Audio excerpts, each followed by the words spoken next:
എല്ലാവർക്കും സിജി ടോക്സിലേക്ക് സ്വാഗതം.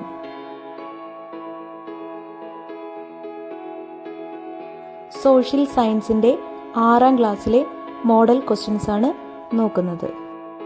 ദക്ഷിണേന്ത്യയിലെ ഭക്തി പ്രസ്ഥാനത്തിൻ്റെ 2 വിഭാഗങ്ങൾ ഏതൊക്കെ? നായനാർമാർ, ആഴ്വാർമാർ. ഏത് മുഗൾ ചക്രവർത്തിയുടെ കാലത്താണ് തർജ്ജമയ്ക്കായി ഒരു വകുപ്പ് തന്നെ പ്രവർത്തിച്ചത്? അക്ബർ. ഉപനിഷത്തുകളും അഥർവവേദവും പേർഷ്യൻ ഭാഷയിലേക്ക് തർജ്ജമ ചെയ്തത് ആര്? ധാരാ ഷുക്കോ. CE 5 മുതൽ 15ാം നൂറ്റാണ്ട് വരെയുള്ള കാലഘട്ടം അറിയപ്പെടുന്നത്. മധ്യകാലഘട്ടം. ഭൂമിയുടെ ഉടമസ്ഥാവകാശം അടിസ്ഥാനമാക്കി മധ്യകാല യൂറോപ്പിൽ രൂപപ്പെട്ട സാമൂഹ്യ വ്യവസ്ഥിതി. ഫ്യൂഡലിസം. മധ്യകാല യൂറോപ്പിൽ പ്രഭുക്കന്മാരുടെ കൈവശമുണ്ടായിരുന്ന വിശാലമായ പ്രദേശങ്ങൾ അറിയപ്പെട്ടത്. മാനർ. ഫ്യൂഡൽ സാമൂഹ്യ ശ്രേണിയിൽ ഏറ്റവും താഴെത്തട്ടിൽ ഉണ്ടായിരുന്ന ജനവിഭാഗം. കർഷകർ. മധ്യകാല യൂറോപ്പിലെ കച്ചവടക്കാരുടെയും കരകൗശല തൊഴിലാളികളുടെയും കൂട്ടായ്മകൾ അറിയപ്പെട്ടത്.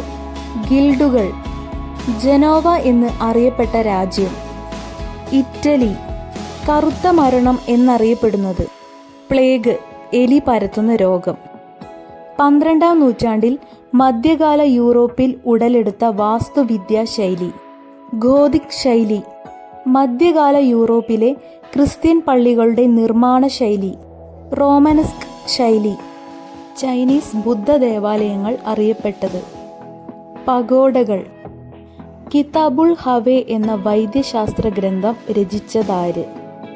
അൽ റാസി.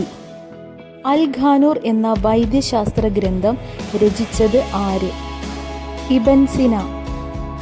റുബായിയാത്ത് എന്ന കൃതി രചിച്ചതാര്? ഒമർ ഖയ്യാം.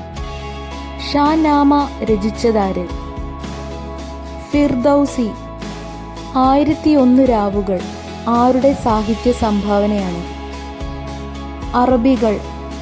കൊർദോവ ഏതു രാജ്യത്തെ യൂണിവേഴ്സിറ്റിയാണ്? സ്പെയിൻ. CE 9ാം നൂറ്റാണ്ട് മുതൽ 18ാം നൂറ്റാണ്ട് വരെയുള്ള കാലഘട്ടം. കേരള ചരിത്രത്തിൽ മധ്യകാലം.